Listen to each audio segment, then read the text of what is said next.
Hello, friends! Over 2,000 years ago, in ancient Greece, a blind poet named Homer, along with the greatest writers, dramatists, and historians of his time, recorded the stories we now know as Greek mythology. They spoke of mighty heroes, powerful gods of Olympus, and the mortal men and women unlucky enough to cross their paths. But who was Zeus? Why did he wage war on his own father, and send a great flood to wipe out humankind? How did Prometheus create humans? And why were the horrors of the world released from Pandora's box? What awaited souls in the realm of Hades? And how were monsters like the Hydra, the Cyclops, and Medusa defeated by legendary heroes? From the 12 Labors of Hercules to the Trojan War. This is the full story of Greek mythology. So before you get comfortable, take a moment to like and subscribe. But only if you truly enjoy what I'm creating here. And let me know in the comments where you're watching from and what time it is for you. It's always fascinating to see who's joining us from around the world. Now, let's dive into today's journey. In the beginning, there was only chaos, a great void. But from chaos emerged Gaia, the earth, and Eros, love. Night and day followed, ending the rule of Erebus, darkness, and bringing the eternal cycle of dusk and dawn. At last came Tartarus, the deepest abyss of the world, where souls were sent for punishment. But these weren't the only ancient beings. Gaia gave birth to another, Uranus, the sky. Together they bore 12 children, 6 sons and 6 daughters, the Titans. Among them was Oceanus, the great river encircling the world. His brother Hyperion, the sun, drove his chariot across the sky, lighting the earth. And when night came, his daughter Selene, the moon, rose to chase away the dark. But Uranus was a cruel father, imprisoning the Titans deep within the earth. To free themselves, they turned to their mother Gaia. She forged an unbreakable sickle and gave it to her youngest and strongest son, Cronus. Cronus waited patiently, and when Uranus came to Gaia once more, Cronus leapt out and cut off his father's genitals. They fell into the sea, and from them arose Aphrodite, the goddess of love and beauty, the first of a new generation. With Uranus defeated, Cronus became ruler of the world, but his reign would not last. He had 3 sons and 3 daughters with his sister Rhea. These children became gods. Yet Cronus was no less cruel than his father. When he learned of a prophecy that one of his children would overthrow him, he swallowed each newborn at birth. Only one survived, Zeus, the youngest, saved by Rhea. To protect him, she hid the infant on Mount Ida in Crete and gave Cronus a stone wrapped in swaddling cloth. Cronus swallowed the stone without suspecting a thing. Zeus was raised by his grandmother Gaia until he grew strong enough to challenge his father. When the time came, he returned, overthrew Cronus, and freed his brothers and sisters from his belly. Together, they waged war on the Titans for 10 years. Zeus released from the depths of the earth the 100-handed giants and the Cyclopes, legendary smiths who forged for him the mighty thunderbolt, for Poseidon the trident, and for Hades the helmet of invisibility that turned the tide of war. With the Titans defeated, Zeus imprisoned them in Tartarus to suffer forever. Atlas, who led the Titans in battle, received a special punishment. He was forced to hold up the sky on his shoulders for eternity. Only a few Titans escaped punishment. Themis, the Titaness of justice, and her son Prometheus, who had supported Zeus, were spared and allowed to live among the gods. With the world freed from the Titans' rule, the 3 brothers, Zeus, Poseidon, and Hades, divided the realms. Zeus took the sky, Poseidon the sea, and Hades the underworld, home of the dead. Settling on Mount Olympus, Zeus and the other gods became known as the 12 Olympians, ruling over both mortals and monsters. But even though the gods ruled the earth, Prometheus, one of the spared Titans, was displeased with its inhabitants. He saw only beasts, mindless creatures unworthy of notice. So he shaped humans from clay, giving them the image of the gods. Yet something was still missing. People lived in caves like animals. Then Prometheus gave them fire, the primal flame, lifting them from darkness. teaching them to make tools and helping them rise above other creatures. Zeus was displeased. He demanded that humans give thanks to the gods and ordered them to offer animal sacrifices, allowing Prometheus to decide which parts belonged to the gods. But Prometheus sided with humanity. He slaughtered a bull and split the carcass in two, hiding the best meat under the stomach and the bones under a layer of appetizing fat. Zeus chose the portion with the fat, but, finding only bones beneath, grew angry and took fire away from humans. They returned to darkness. Yet Prometheus would not abandon them. He climbed Olympus, stole back the fire, and returned it to humanity, giving them a chance at civilization. Zeus grew even angrier. He chained Prometheus to a mountain, where each day an eagle tore at his liver, which grew back each night. This torment went on forever. But Zeus wasn't finished. He wanted to punish humanity too. So he ordered Hephaestus to create a being capable of bringing suffering. Hephaestus shaped from clay the first woman. Aphrodite gave her beauty and emotion. Zeus gave her curiosity, and Hermes gave her speech and a name. Thus Pandora was born, gifted with every gift. She was given a sealed jar and forbidden to open it. Hermes then led Pandora to Earth, where she became the wife of the Titan Epimetheus, brother of Prometheus. Despite his brother's warnings, Epimetheus accepted her, enchanted by her beauty. They lived happily and had a daughter, Pyrrha. But Pandora could not forget the jar. Over time, her curiosity turned to longing, and one day she opened it. Out poured all the world's evils: envy, greed, old age, disease. Everything Prometheus had tried to shield humanity from. Pandora managed to close the jar when only hope remained inside. This was Zeus's greatest punishment. Hope compelled humans to cling to life despite all its hardships. Thus ended the Golden Age, a time when humans lived carefree and ageless, feeding on nature's bounty and enjoying life. But with old age released from the jar, their time was over. The Silver Age followed, then the Bronze. People became proud, ceased honoring the gods, and turned to war. Cruel and bloodthirsty, they angered Zeus, who decided humanity must be destroyed. He ordered Poseidon to gather all his power and strike the deepest waters of the ocean with his trident. A wave higher than mountains rose and swallowed every city. Rain poured from the heavens. Winds drove the waters until all land disappeared. Those who survived soon died of hunger. At last, no dry land remained on Earth. Only two survived: Pyrrha, daughter of Pandora, and Deucalion, son of Prometheus. Forewarned by Prometheus of the coming flood, they built a boat to escape certain death.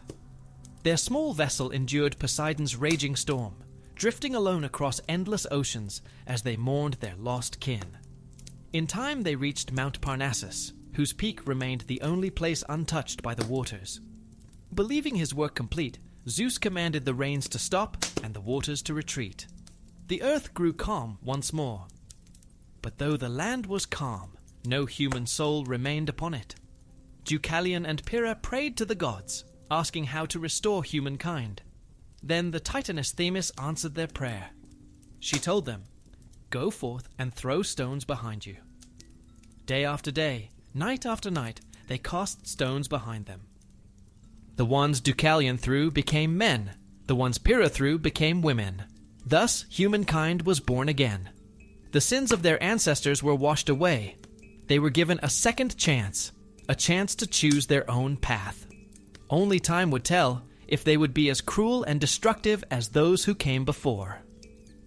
Zeus, king of the gods, ruled from his throne atop Mount Olympus. His symbols, the thunderbolt and the eagle, became signs for all mankind. He controlled the weather, from storms to snowfalls, according to his mood. The Greeks saw him as the greatest of all gods. Those who honored him received his favor. Those who defied him felt his wrath.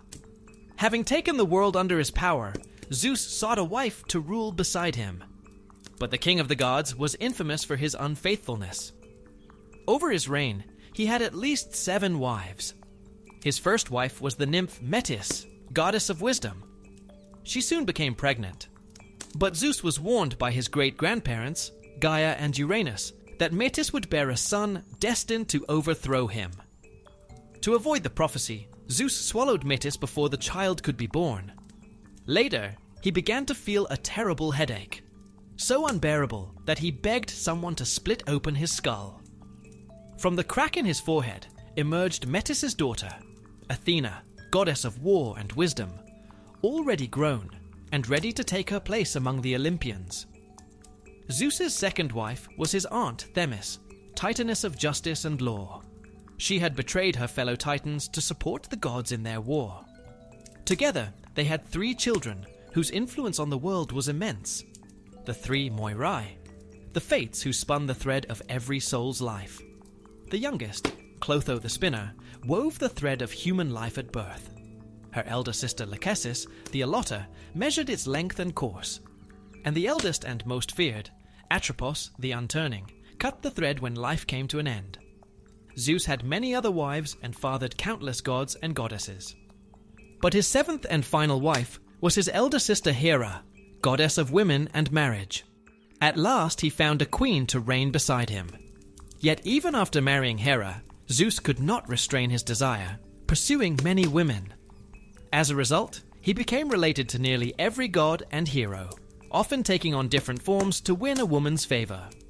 One of them was Europa, a princess of Tyre and sister of the hero Cadmus.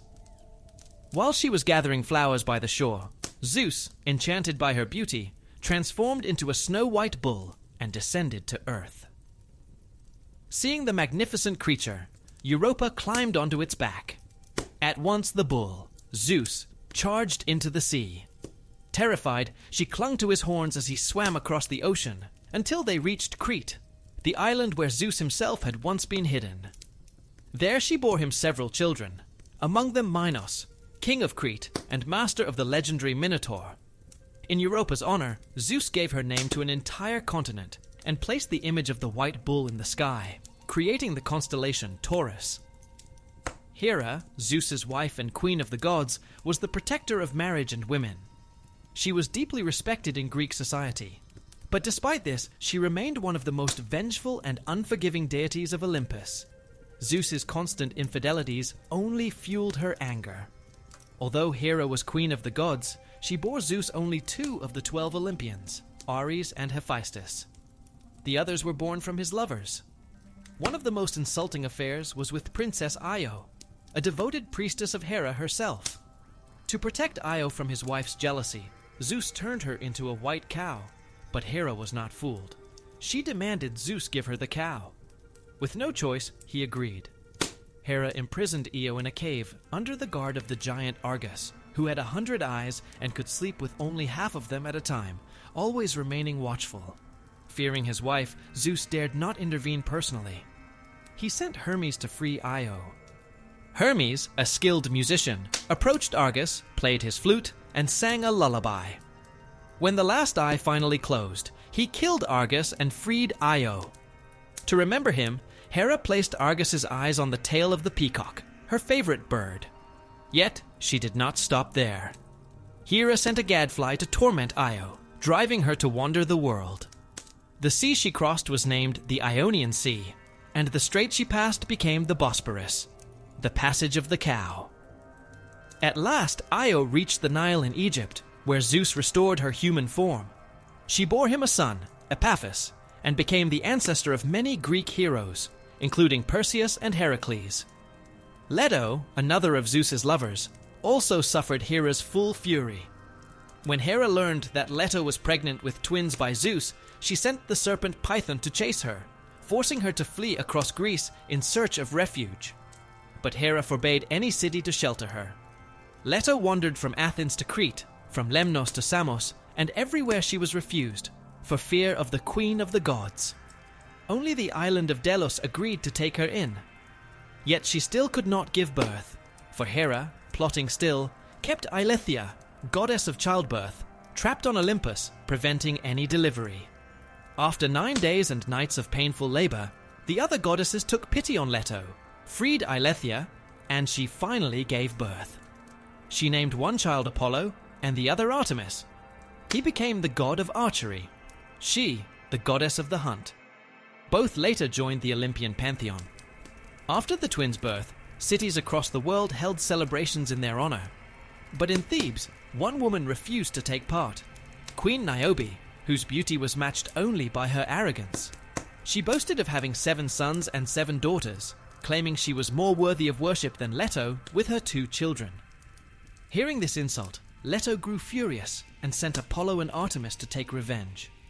Apollo slew all of Niobe's sons with his arrows. Artemis killed all of her daughters. Overcome with grief, Niobe fled to her native city of Sipylus, weeping without end, and begging the gods to end her suffering. Taking pity, Zeus turned her into stone to stop her pain. This rock, known as the Weeping Rock, still stands in Asia Minor, in western Turkey.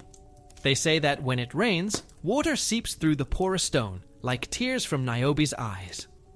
Apollo, the younger of the twins, was the god of archery, light and music, and the bringer of prophecy.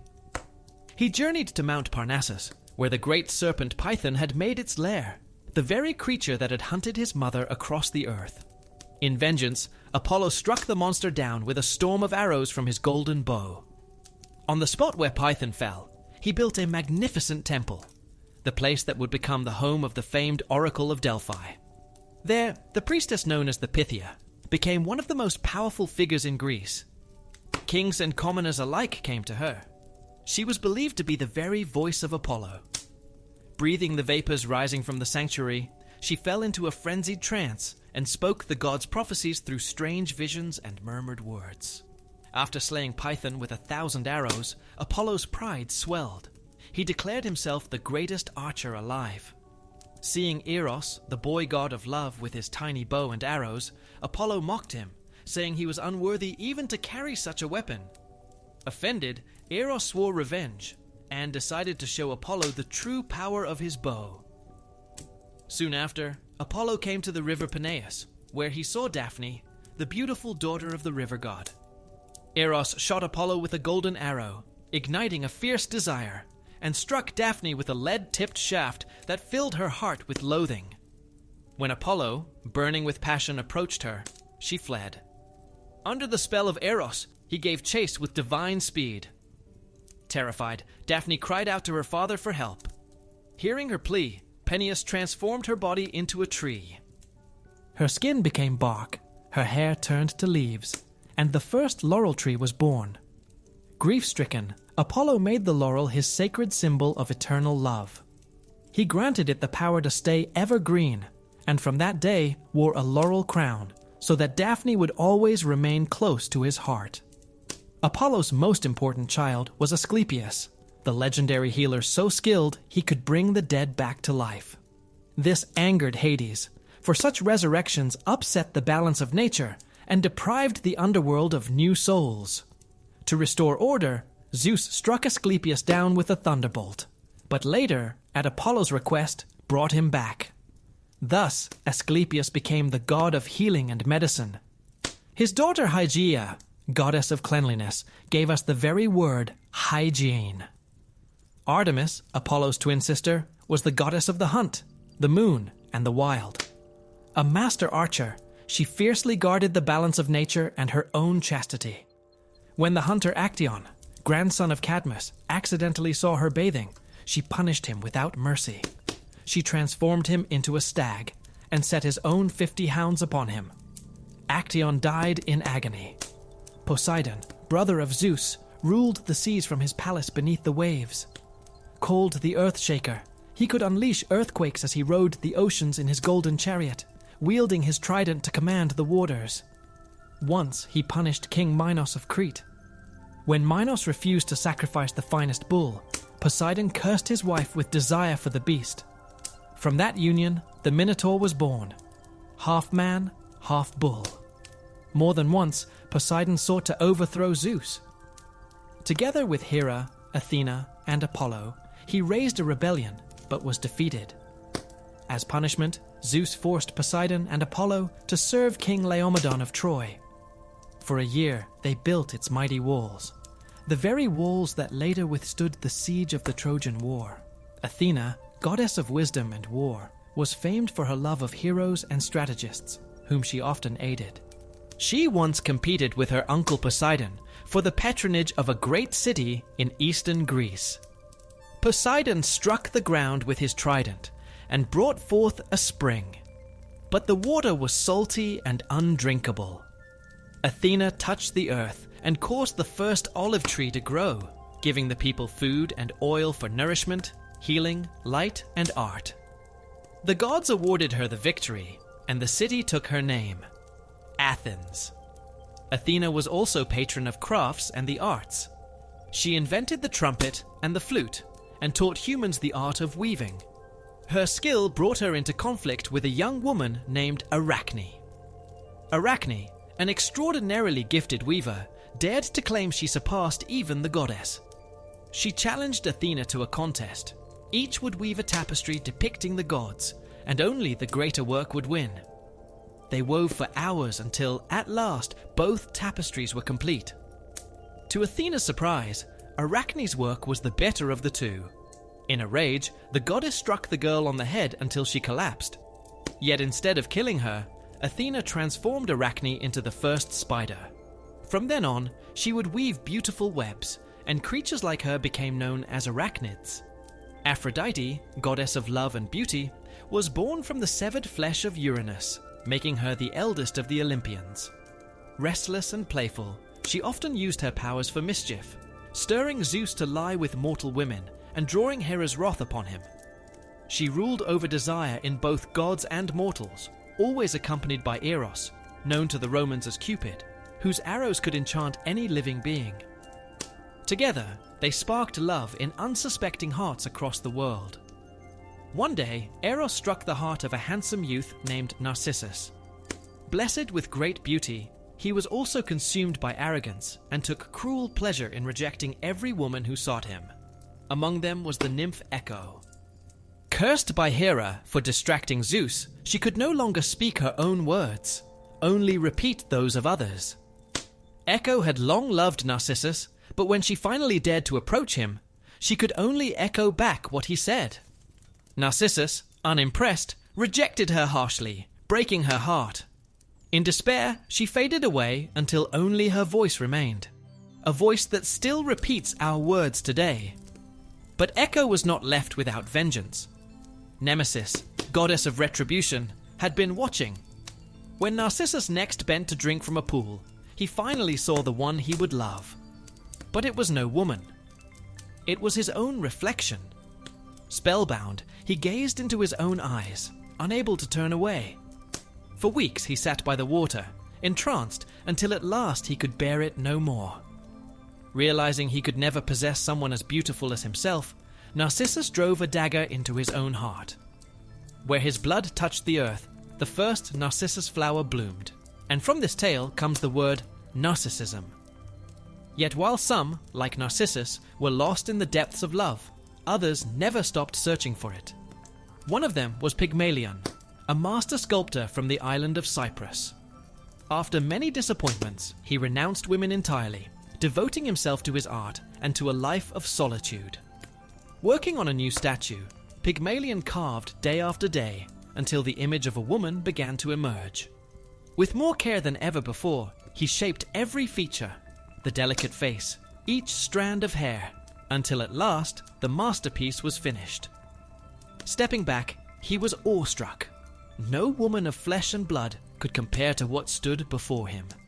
Hour after hour, he held the statue's cold hands and kissed its lifeless lips, mourning that he would never love any woman more than the one he had carved from stone. Night after night, he prayed to the gods to give him a woman as perfect as his statue.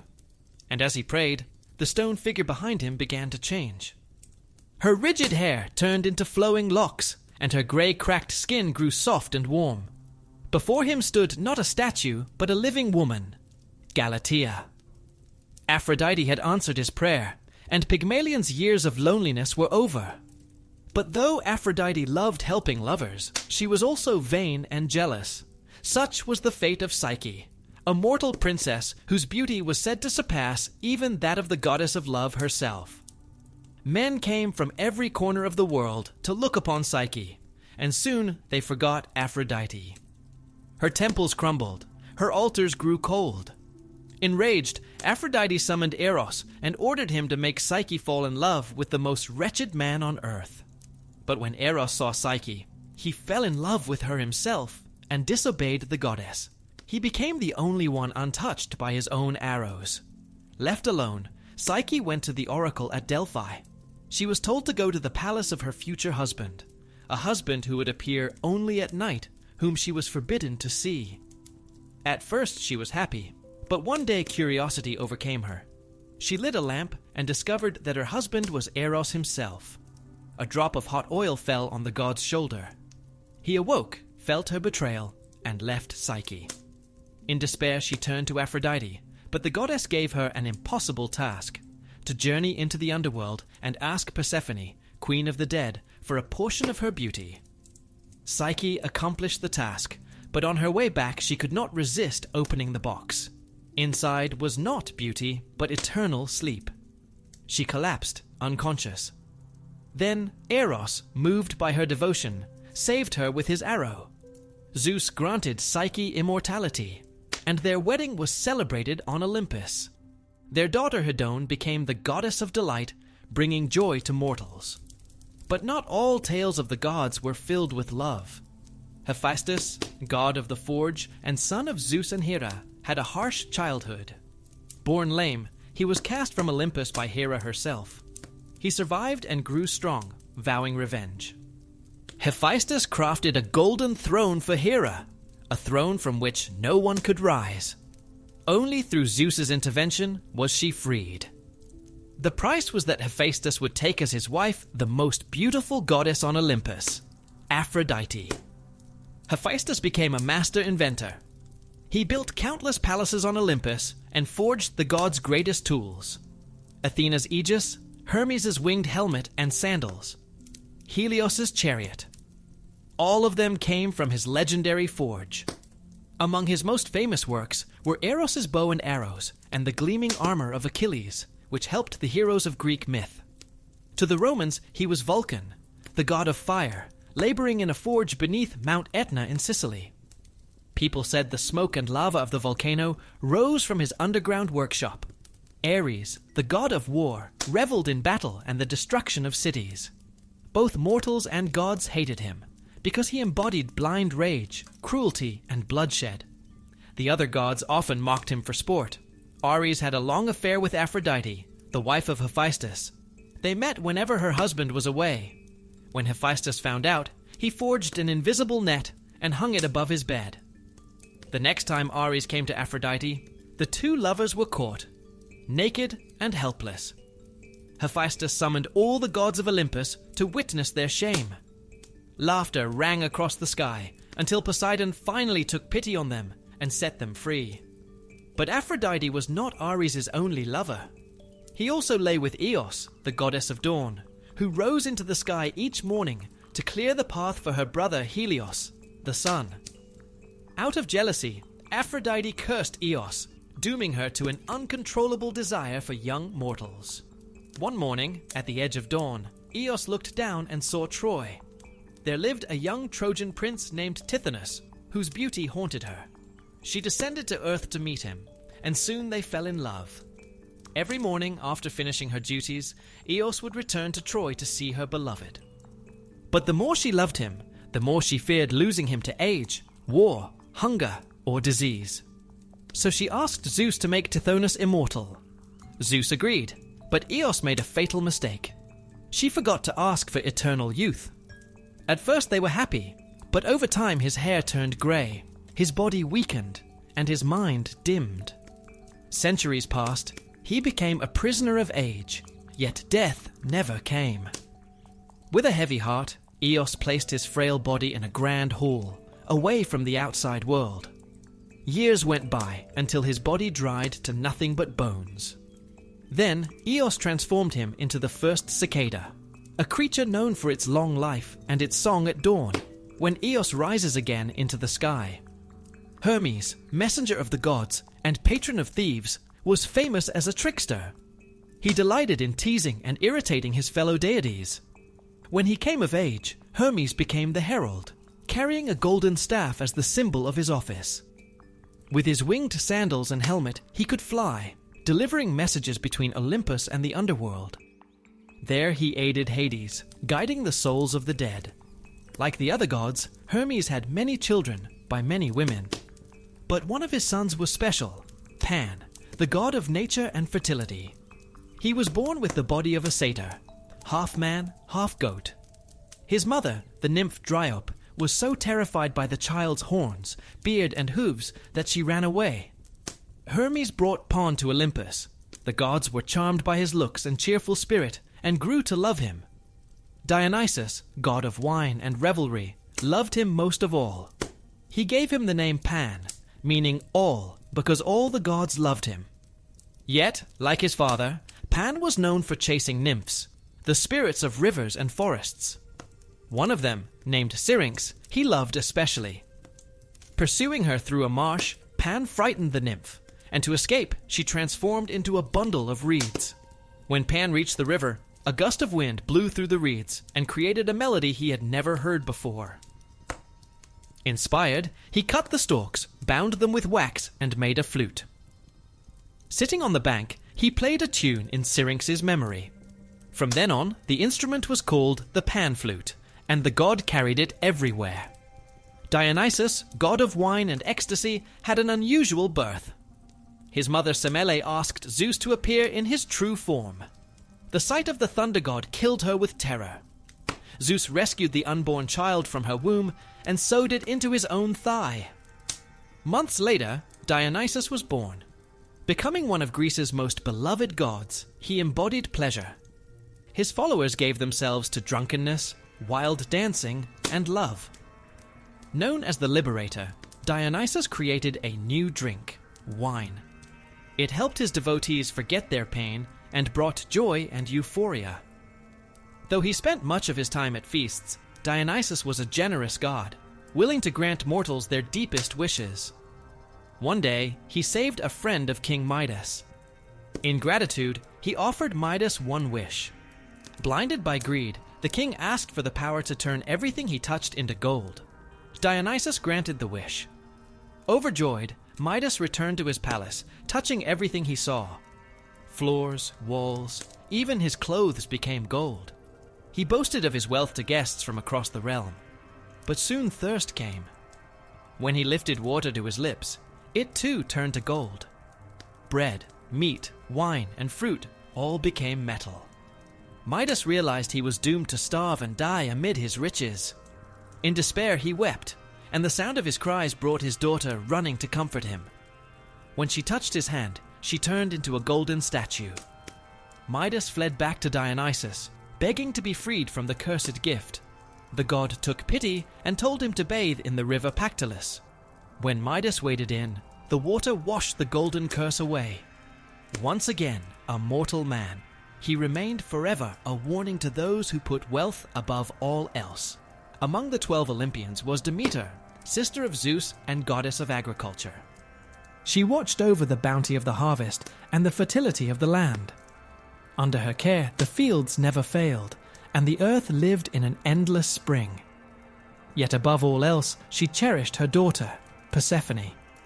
But Persephone had another admirer, Hades. One day, as she wandered across a meadow, a beautiful narcissus bloomed before her, unlike any flower she had ever seen. When Persephone bent down to pick it, the ground split open beneath her feet. Hades rose up and seized her, dragging her into the underworld, where he forced her to become his wife. In despair over her daughter's disappearance, Demeter searched for 9 days and nights until the sun god Helios told her who had taken Persephone. Demeter withdrew for an entire year, refusing to return until her daughter was freed. But without the goddess of agriculture, the world fell into famine. Fields withered.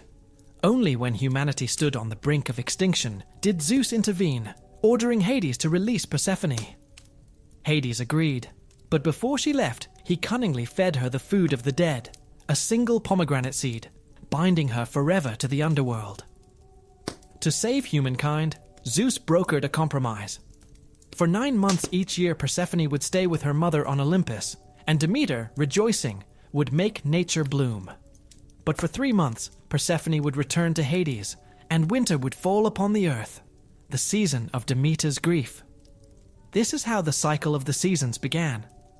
Among all the gods of ancient Greece, few inspired more fear than Hades.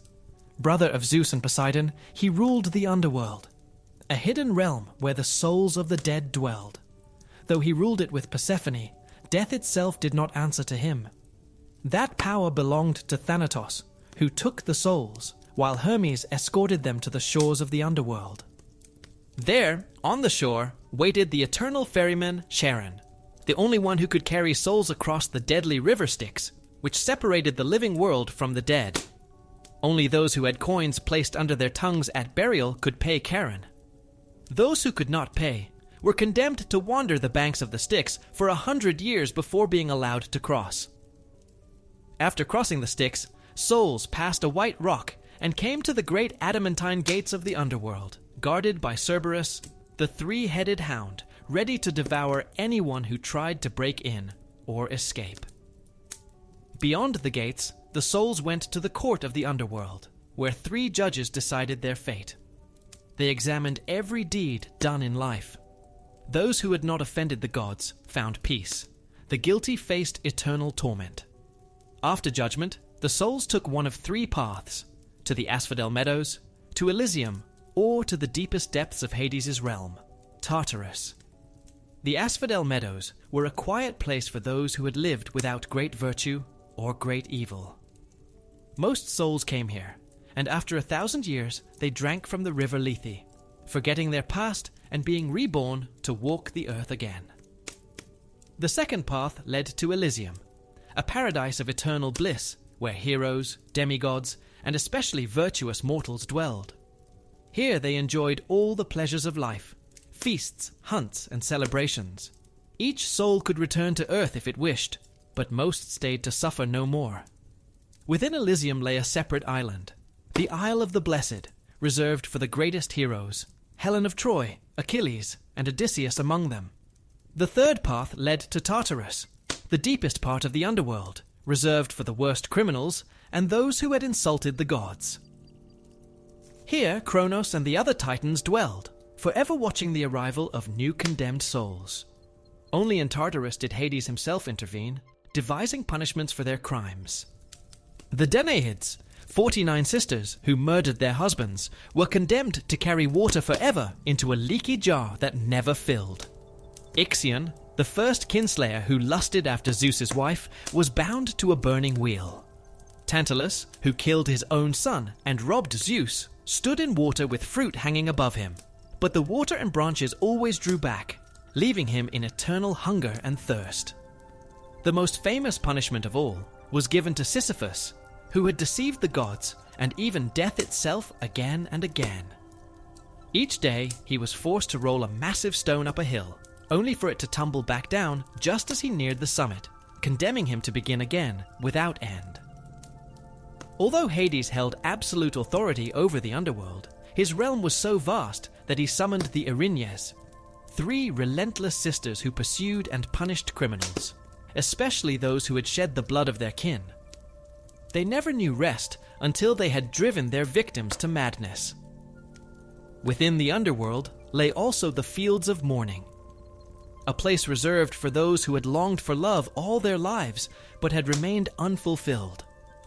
Their grief doomed them to wander forever through a dim forest, lamenting the love they could never attain. In the farthest corner of the underworld lay the Land of Dreams, an island accessible only to the Olympian gods. There ruled Morpheus, god of dreams, who with his brothers shaped the visions of mortals and deities alike, gifting them at night with radiant dreams or terrifying nightmares. His power was so great that many ages later, a potent sleep-inducing drug would bear his name, morphine. Yet the true seat of power was not on the Island of Dreams, but in Hades' palace, hidden deep beneath the earth on an island ringed by fire. Those who tried to reach it without invitation became lost forever in the dark and twisting corridors of the dead. And still, despite the dreadful punishments, Hades and Persephone were not without pity. They often showed compassion to mortals who entered their domain. So it was with Orpheus, the famed musician and poet. He loved the beautiful Eurydice, but on the day of their wedding, a serpent bit her, and she died. In despair, Orpheus descended into the underworld to bring her back. Reaching the river Styx, he took up his lyre and played such a moving melody that Charon, ferryman of souls, carried him across without payment. On the other shore, Cerberus awaited him, but the music was so tender that the three-headed hound fell into a deep sleep. At last, Orpheus stood before the palace of Hades and Persephone and sang of his lost beloved.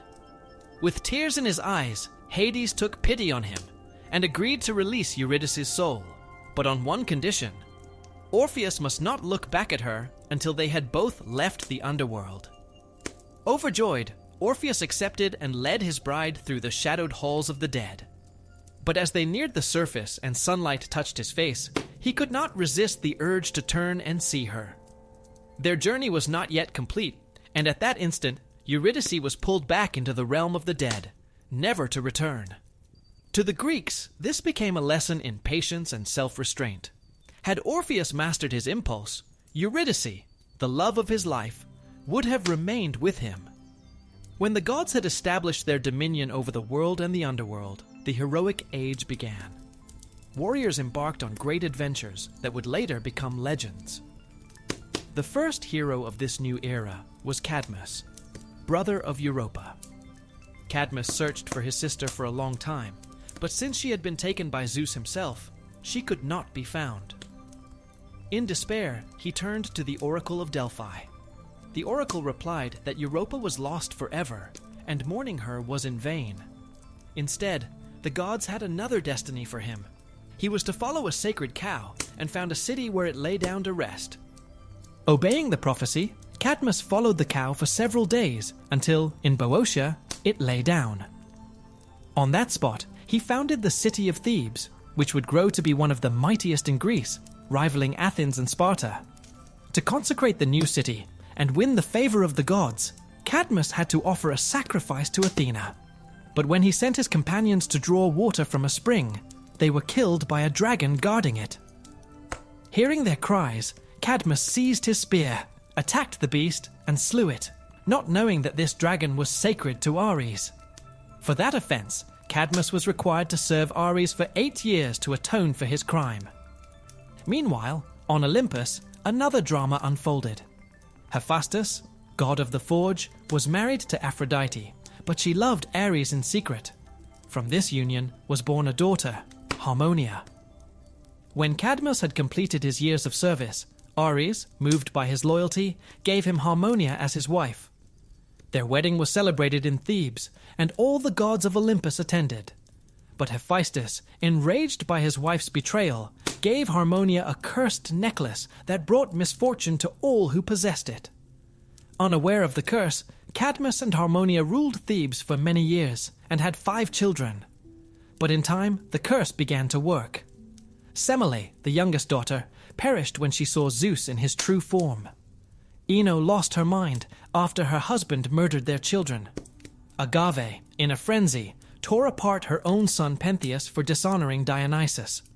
Autonoe lost her son Actaeon, whom Artemis transformed into a stag. Harmonia's necklace passed from generation to generation, bringing new disasters. But it struck Oedipus, the 7th king of Thebes, most cruelly of all. His father Laius had received a dreadful prophecy from the oracle. His son would kill him and marry his own mother. To avoid this fate, he ordered the infant left to die. But a shepherd saved the child and gave him to the king of Corinth.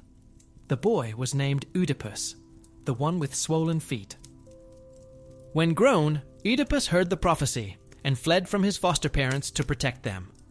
On the road to Thebes, he killed a man at a crossroads, not knowing it was his real father, Laius. Arriving in the city, Oedipus solved the riddle of the Sphinx, who was terrorizing the people, freeing Thebes. He was crowned king, and given the widow of Laius, his own mother Jocasta, as his wife. Thus the prophecy was fulfilled. In time, the truth came to light, and a plague fell upon Thebes. Jocasta took her own life, and Oedipus, blinded by grief, left the city. Only his daughter Antigone stayed by his side, accompanying her father in his wanderings. Oedipus died an old man, finally understanding that no mortal can ever escape fate. His story left a deep imprint on culture, inspiring Sigmund Freud to develop the concept of the Oedipus complex, the theory that every young man subconsciously longs for his mother while feeling hostility toward his father, just as in Oedipus's own life. Although the line of Cadmus was the first great heroic dynasty, soon a new generation of heroes would rise. Between mighty Athens and Sparta lay another kingdom, Argos, ruled by King Acrisius. But Acrisius received a terrifying prophecy from the Oracle of Delphi. His future grandson was destined to kill him. Not long after, Zeus, captivated by the beauty of the king's daughter Danae, entered her chamber in the form of a shower of gold. From that union, she conceived and bore a son named Perseus. Frightened by the prophecy drawing near, King Acrisius could not bring himself to kill either his daughter or his grandson. Instead, he locked Danae and her infant in a wooden chest and cast it into the sea. After many days and nights adrift, they came to the shores of Seriphos, where a fisherman named Dictys found them. He raised the boy as his own son, and Perseus soon reached manhood on the island. But not all was well. The fisherman's brother, King Polydectes, also noticed Danae's beauty and wished to take her as his wife. She was always protected by her son Perseus, who never left her side. Wanting Danae only for himself, Polydectes began looking for a way to rid himself of Perseus. At last, an opportunity arose. Holding a great feast, Polydectes invited guests from across the island, and every man was to bring a horse as a gift. Perseus, who had no money but great speed and strength, boasted that he could give the king an even greater gift, the head of Medusa. This was exactly the chance Polydectes had been waiting for. He commanded Perseus to bring back the head. Never thinking the king would take his words seriously, Perseus set out in despair, knowing only the terrible stories about the creature that awaited him. Yet Medusa had not always been a fearsome monster. The daughter of the sea gods, Phorcys and Ceto, she was one of 3 sisters renowned for their incomparable beauty. The only mortal among them, Medusa was the most beautiful of all, and every man who saw her fell in love. Despite this, Medusa dedicated her life to Athena, goddess of war and wisdom, taking a vow of chastity to serve her as a priestess. But one day, walking by the sea, she caught the eye of Poseidon. Enchanted by her beauty, he followed her into Athena's temple, and there forced himself upon her. Enraged that such an act had taken place in her sacred temple, yet unable to direct her anger at mighty Poseidon, Athena instead blamed Medusa for allowing herself to be defiled and for breaking her vow. With divine power, she cursed Medusa, twisting her former beauty into a monstrous face. Her long, lustrous hair became writhing serpents, and her eyes, once so alluring, now turned to stone any who met their gaze. Medusa's sisters, who had defended her, also did not escape Athena's wrath. All 3 were transformed into dreadful beings and became known as the Gorgons. Banished from their homeland, they settled in North Africa, but their suffering continued as warriors from every land came to hunt them for sport. Years passed. Their loneliness deepened, and hatred of the outside world took root in Medusa and her sisters. They killed any who approached. When Perseus set out to slay Medusa, Athena and Hermes appeared to aid him. Hermes gave him an unbreakable sword, and Athena a gleaming shield polished so bright it reflected like a mirror.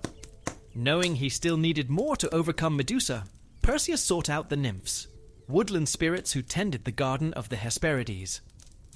Finding them, he asked for their help, and they gave him winged sandals, the helm of invisibility of Hades, and a magic pouch in which Medusa's head could be safely carried. Following the nymph's directions, he flew to North Africa, to the cave where Medusa dwelled. Slipping inside, Perseus saw her sleeping among the stone bodies of her victims. Using the reflection in the shield, he was careful not to look at her directly, for her gaze would turn him to stone. Seeing only her mirrored image, he drew the sword and swiftly cut off her head without once meeting her eyes, then placed it in the magic pouch. But to Perseus's astonishment, from Medusa's body sprang Pegasus, the magnificent winged horse, son of Poseidon, who had been growing within her all that time. Mounting Pegasus, Perseus soared from the cave and began his journey home to Greece. As he flew over the ocean, Perseus looked down at the waves and was shocked to see a woman chained to a rock. It was the beautiful Andromeda, princess of the kingdom of Ethiopia. She had been offered as a sacrifice to the gods, in the hope that her death would save the realm from a terrifying sea monster that ravaged the coast and killed all who crossed its path. Struck by Andromeda's beauty, Perseus approached her parents, the king and queen of Ethiopia, with an offer. He would slay the beast in exchange for Andromeda's hand in marriage. Relieved, they agreed. And Perseus, soaring above the monster on his winged sandals, struck it with his sword and killed it. Bringing Andromeda back to shore, the queen kept her promise and blessed their union. Soon Perseus and Andromeda were married. Together they flew on Pegasus back to the island of Seriphos, where Perseus's mother awaited him. But nothing was as it had been.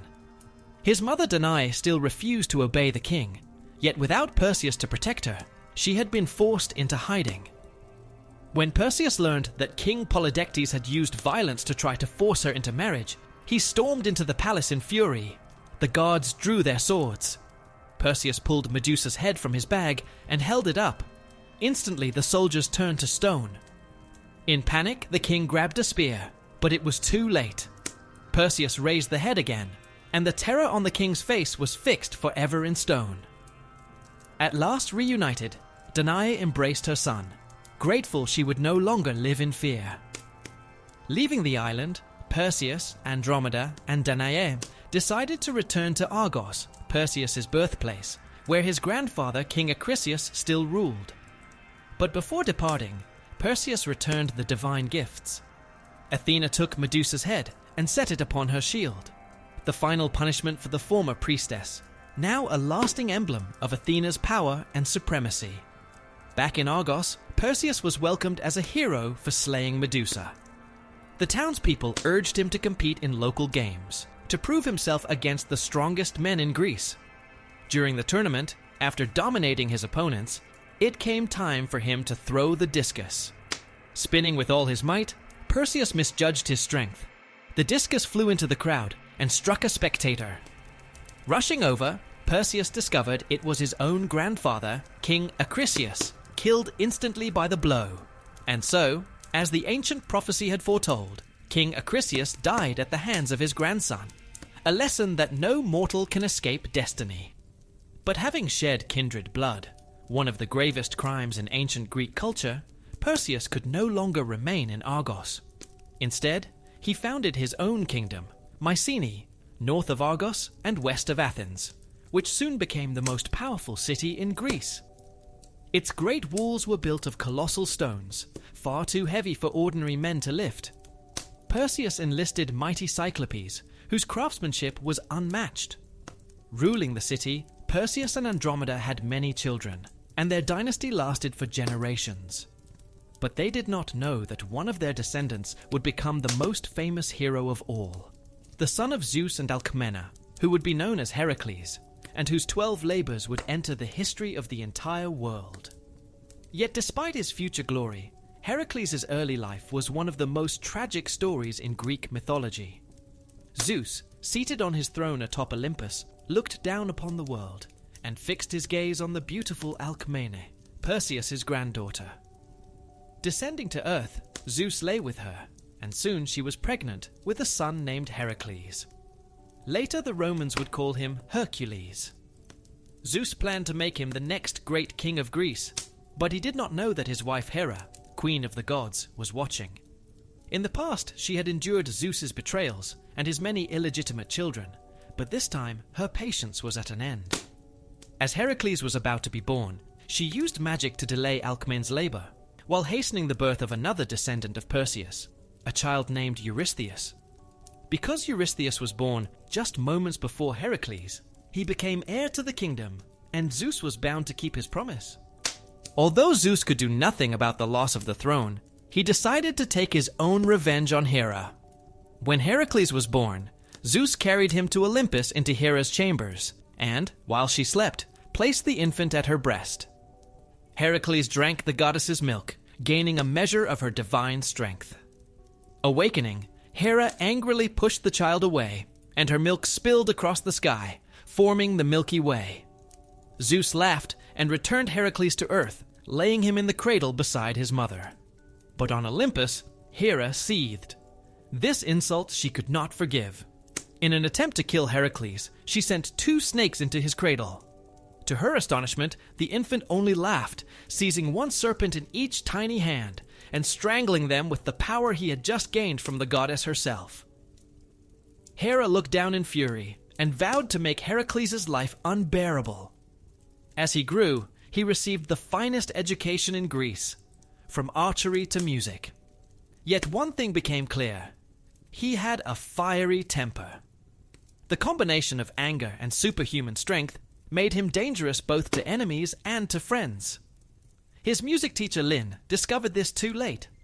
While teaching Heracles to play the lyre, he corrected the youth once too often, and Heracles struck him on the head, killing him instantly. Even so, the punishment was light, but his rage would bring him sorrow again and again. As an adult, Heracles married the Theban princess Megara, and together they had 3 children. But this happiness displeased Hera, who still harbored her grudge against her husband's son. Now, Heracles was not only married, but stood in line to become the next king of Thebes. Hera prepared to fulfill the vow she had made so many years before. Heracles' joy would not last forever. Completely unaware of Hera's schemes, Heracles returned home one day to find the door smashed open. Rushing inside, he could not find his family. When he called out, several monstrous creatures emerged from the depths of the house, crawling toward him. Seized by an unnatural fury, Heracles leapt at the creatures, killing one with a single mighty blow to the head. The others fled in terror, but Heracles, blinded by rage, allowed none to escape. He pursued them and killed them all with his bare hands, one after another. Only then did Hera lift the spell, dispelling the illusion before Heracles' eyes. The hero stared in horror as the monsters changed back into their true forms. His own family now lay dead at his feet. Desperately, he shook their bodies, trying to wake them. Tears streamed from his eyes, but it was already too late. Hera's magic had done its work, and now he would live forever with the guilt of having slain his own wife and children. Looking down at his blood-stained hands, Heracles realized he had to atone for his crime. Killing a member of one's own family was considered one of the gravest offenses in ancient Greece. If he failed to make amends, the Erinyes would hunt and torment him forever. The only one who could give him guidance was the famous Oracle of Delphi. So he exiled himself from Thebes and set out on a journey to seek forgiveness.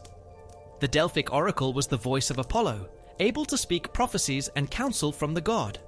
But this time, Hera used her magic to sway its words. When Heracles asked what he must do to atone, the oracle told him he must serve King Eurystheus of Mycenae for 10 years. Eurystheus was a descendant of Perseus, born only a few seconds before Heracles himself. Understanding his task, Heracles bowed to the oracle, rose, and began the long journey to Mycenae. King Eurystheus had known of Heracles for a long time and envied him deeply. They were cousins, both descendants of Perseus, but they were nothing alike. Heracles was strong and heroic, while Eurystheus was cowardly and weak, often sending others to fight his battles. Arriving to place himself under his cousin's command, Heracles bowed before Eurystheus, who could barely conceal his delight. Accepting Heracles' service at once, the king ordered him to perform 10 labors in 10 years. Only then would his guilt be forgiven. There was one condition. The labors had to be accomplished without any help and without any reward. Heracles hung his head in shame and asked what his first labor would be. Eurystheus told him of the Nemean lion, which was terrorizing a village in the northeast of his kingdom. The lion was invincible. Its golden hide could not be pierced by weapons, and its claws were sharper than any sword. It had killed every man sent against it. Now Heracles had to destroy the beast. Knowing neither sword nor spear could pierce the lion's hide, Heracles spent months training, uprooting trees and lifting boulders to increase his strength. Stronger than ever, he went out to face the beast with his bare hands. Coming to the lion's lair, Heracles passed the bodies of warriors whose swords and axes lay shattered. The lion sprang out and leapt at him, but Heracles swerved aside and caught its neck in his arms. They struggled for hours, but when Heracles locked his grip tighter around the creature's throat, he crushed it until it snapped. The dead lion fell to the ground. The first labor was complete. Realizing the lion's hide might serve him, he drew one of its claws and used it to flay the skin. He then draped the pelt over his shoulders as a cloak and placed the head upon his own as a helmet. Leaving the lair, Heracles found a great tree, tore it from the earth, trimmed off its branches, and shaped it into a club. From then on, the hide was his armor, and the club his weapon, symbols of his path to redemption. Returning to Mycenae wrapped in the lion's skin, he stunned Eurystheus, who had never expected his cousin to return alive. For the second labor, Heracles was sent to kill the Lernaean Hydra. He journeyed to Lake Lerna near the city of Argos, where the monstrous water serpent dwelled. Known as the Hydra, the creature had 9 heads, one of them immortal, and its blood was the most poisonous substance known to man. But Hera wished to make the task even harder, and hid a gigantic crab in the depths of the lake. When he arrived, Heracles struck at the Hydra with his club, cutting off one of its heads with a mighty blow. But 2 new heads grew in its place. Astonished, Heracles began chopping off more heads, but with each stroke, new ones sprouted. As he fought the monster, the giant crab leapt from the water and pinned him to the ground. When death seemed certain, an arrow flew from the bushes and struck the Hydra in the side. Heracles turned and saw his nephew Iolaus aiming another arrow.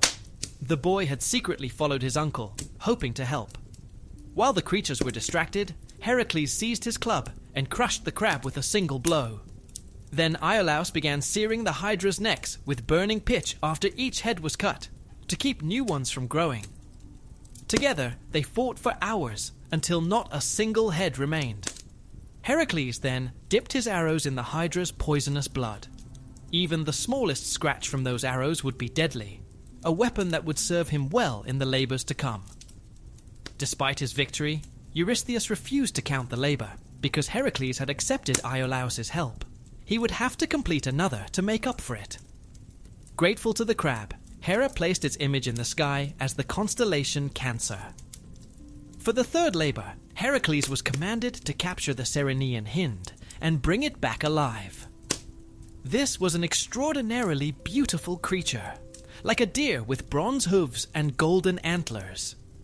Heracles pursued it for a full year before finally capturing it. Angry that the task had been completed so easily, Eurystheus immediately gave him another, to capture the Erymanthian boar. This time, Heracles journeyed to Mount Erymanthus to take the giant boar alive. He decided to visit his friend Pholus the centaur. Centaurs, half man, half horse, were usually wild, but Pholus was an exception. Wise and kindly, a friend of Heracles since youth. Arriving there, Heracles became a guest at a feast Pholus held, with several other centaurs present, including Chiron, the immortal archer who had once taught Heracles himself. The feast went well, until Heracles stepped outside and opened a jar of wine, not knowing it belonged to all the centaurs, and had been a gift from Dionysus. The wine's scent was so strong that centaurs smelled it from miles away. Gathering in outrage, they demanded an explanation. Pholus and Chiron tried to calm the crowd, but the situation spiraled out of control. A fight broke out, and Heracles was forced to fire his poisoned arrows. Many centaurs were slain. Then tragedy struck by accident. One arrow struck Chiron. He could not die, being immortal, but the Hydra's poison condemned him to eternal pain. Zeus, seeing this, took pity on the old centaur and placed him in the sky as the constellation Sagittarius. Meanwhile, Pholus picked up one of the arrows to examine it and dropped it on his own foot. The poison killed him instantly. Grieved, Heracles still finished his task. He drove the boar into deep snow and bound it in chains. Seeing the beast, Eurystheus leapt into a storage jar in terror and would not climb out until Heracles removed it from the palace. Heracles could barely suppress a laugh, but he did as ordered. The king then hastily assigned him the 5th labor. This time, Heracles was to clean the stables of King Augeas in a single day, barehanded and without help. Eurystheus was sure it was impossible. Augeas' stables held 3,000 immortal cattle and had not been cleaned for 30 years. The filth rose several feet high, and the stench was unbearable. Arriving there, Heracles struck a bargain with the king. He would receive 1/10 of the herd if he finished before sunset. Realizing he could not do it alone, Heracles dug a channel from the rivers Alpheus and Peneus, diverting the water into the stables. The torrent washed away decades of filth and fertilized the surrounding fields. The people of Elis celebrated, and in their honor, Heracles founded the Olympic Games, to be held every 4 years. Yet Eurystheus refused to count this labor too, because Heracles had accepted a promised reward. Thus the original 10 labors became 12. The 6th labor was to drive out the man-eating birds from Lake Stymphalus. These were the sacred birds of Ares, with iron beaks that could pierce any armor and droppings that were deadly poison. When Heracles arrived, he found a pair of bronze clappers hanging from the trunk of a willow tree, a gift left for him by Athena. Thanking the goddess for her help, he began to shake the clappers. Their harsh ringing inflicted unbearable pain on the birds. Hundreds of them rose from the lake, forming a vast flock in the sky. Then Heracles took aim and shot down as many as he could until the survivors finally fled. His 6th labor was complete. When King Eurystheus once again saw his cousin returning in triumph, he realized he had exhausted all the difficult tasks within his own realm. Needing time to invent a new challenge, he sent Heracles to Crete, the island off the mainland of Greece, where King Minos would give him his next assignment. Minos had received from the sea god Poseidon a magnificent white bull, on the condition that it be sacrificed in the god's honor. But the king decided to keep the animal for himself, believing it too beautiful to kill. In punishment, Poseidon caused the queen to fall in love with the bull. From their union was born a creature with the body of a man and the head of a bull, the Minotaur. This creature forced King Minos to confine it within a labyrinth beneath his palace. And after the bull had impregnated the queen, Poseidon drove the animal mad so that it rampaged across Crete, destroying everything in its path. Heracles was not meant to slay the Minotaur. That fate belonged to another hero, Theseus. But King Minos truly wanted Heracles to capture the maddened bull that was wreaking havoc in his kingdom. Accepting the challenge, Heracles went out to meet the bull. When the beast charged at him, he seized its horns and forced its head down to the earth. After many hours of struggle, the bull at last gave in, and Heracles leapt onto its back. Because the bull was a son of Poseidon, it could walk upon the sea. So Heracles rode it across the water to show Eurystheus proof of his completed task. Having fulfilled the labor, and unwilling to kill an animal sacred to Poseidon, Heracles released the bull from the palace. It ran wild through mainland Greece until, years later, it was captured and slain by the hero Theseus. For his 8th labor, Heracles had to bring back the mares of Diomedes, the Thracian king. These were terrifying creatures, known for breathing fire, made even more ferocious because Diomedes fed them the flesh of unsuspecting guests and strangers in his realm. As Heracles set out for Thrace, he was accompanied by his friend and lover Abderus, son of Hermes. Upon arrival, they reached the palace of Diomedes and saw the fire-breathing mares Heracles was meant to take. The horses were chained to the palace wall with iron links on public display, tossing their heads and foaming at the mouth. But when Heracles went inside to meet King Diomedes, a foul man with an unbearable stench, a terrible scream rose up behind him. Rushing out to see what had happened, Heracles was horrified to witness the mares tearing apart the body of his young lover Abderus, who had wandered too close out of curiosity. Overcome with rage, Heracles stormed back into the palace, killed the guards, and dragged Diomedes outside by the hair. Giving the king a taste of his own medicine, Heracles hurled him to the very beasts that had devoured Abderus. Yet the flesh of Diomedes was so vile that the horses stopped eating halfway through, forever losing their taste for human flesh. Now that the mares were docile, Heracles seized their chains and led them back to Eurystheus, completing the labor. For the 9th task, Heracles was to obtain the Belt of Hippolyta, a golden and leather girdle that conferred victory in battle. It belonged to Hippolyta, daughter of Ares and queen of the Amazons, a race of warrior women who fought better than most men and regularly raided neighboring tribes to assert their power. Heracles traveled east, taking with him a small band of soldiers in case he had to fight the Amazons. Yet on arrival, he was surprised by their hospitality, and Hippolyta herself showed him great interest. Hearing of his famous deeds and moved by desire, she offered him her belt as a token of favor. But Hera, watching from Olympus, could hardly believe her eyes. The task was going far too smoothly, so she chose to interfere. Disguising herself as an Amazon, she slipped into the camp and began sowing mistrust among the women. Little by little, she convinced the entire tribe that Heracles had come to enslave them. The Amazons grew furious, mounted their horses, and charged the men they had earlier welcomed into the camp. Hearing the commotion, Heracles ran outside to see the Amazons slaughtering his comrades. In anger, he thought Hippolyta had betrayed him, luring him away so his men could be killed. Before the queen could explain, Heracles swung his club and struck her down. The belt she had already given him could not save her. He then hurled himself into the fight, cutting down every Amazon who dared oppose him. Only a small part of his force survived, and together they fled the camp and made their way back to Mycenae. By now, Eurystheus was weary of Heracles succeeding at every challenge, so he decided to send him as far away as possible, to the island of Erythea. For his 10th labor, Heracles was to travel there and steal the herd of cattle belonging to Geryon, a 3-bodied giant. Heading southwest, he journeyed along the African coast, but soon the fierce heat began to infuriate him, even towards the sun itself. Crossing the Libyan desert, Heracles drew his bow and threatened to shoot the sun with a poisoned arrow, unless it ceased tormenting him. The sun, frightened by the threat, descended to earth in human form as the god Helios, and begged Heracles not to shoot. He promised to shine less fiercely during the hero's journey, and gave him his great golden cup, a vessel shaped like a water lily in which Helios sailed across the ocean at night. At last reaching the island of Erythea, Heracles quickly found the herd of cattle and their 3-bodied master, Geryon. Wishing to finish the task swiftly, Heracles did not even bother with a fight. He loosed a poisoned arrow and killed the giant at once.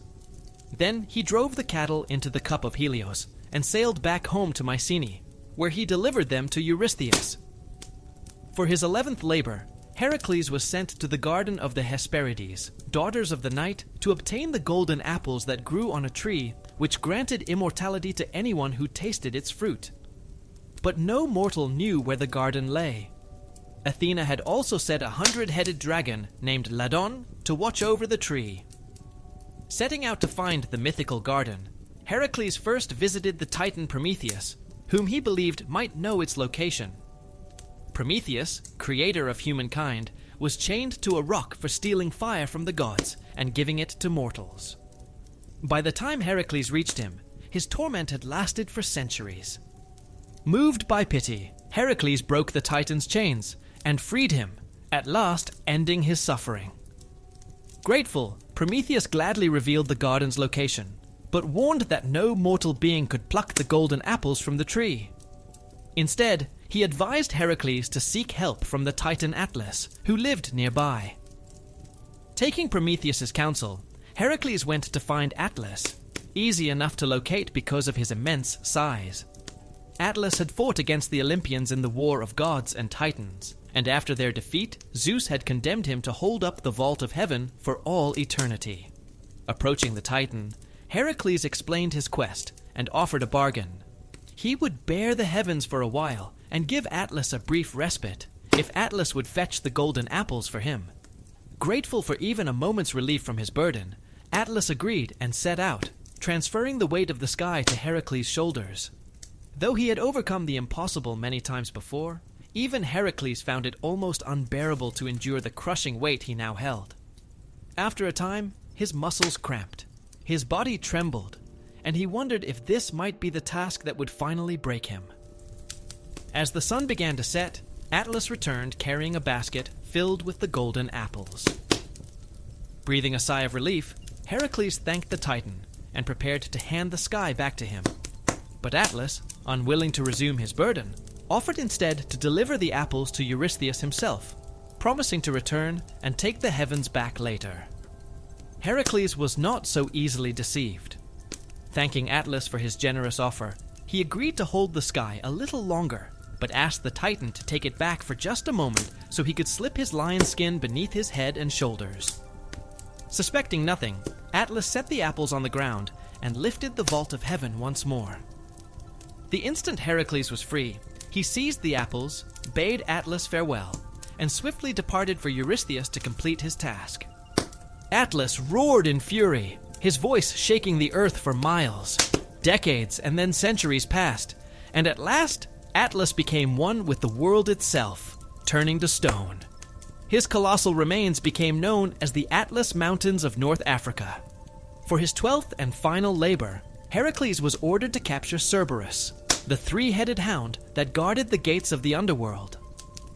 Descending into the realm of the dead and approaching Hades and Persephone, Heracles explained that he had been sent to take Cerberus as his last trial.